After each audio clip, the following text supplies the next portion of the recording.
Sarà giornata biancazzurra domenica prossima, 10 novembre, in occasione del derby agrigentino Acregas-Pro Favara in programma all'Esseneto alle ore 15.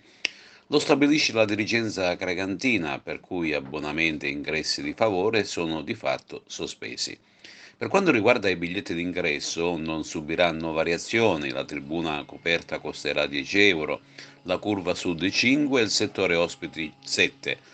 La prevendita è già attiva a partire da questo martedì 5 novembre e sarà possibile acquistare tagliandi nei punti vendita convenzionati, ma c'è un'ulteriore novità.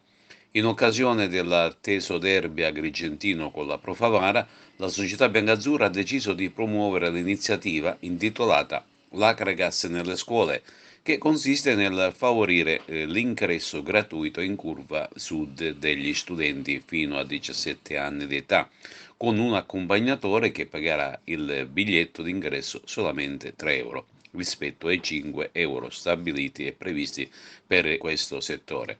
Intanto questo pomeriggio riprende la preparazione dopo la positiva trasferta di Alcamo.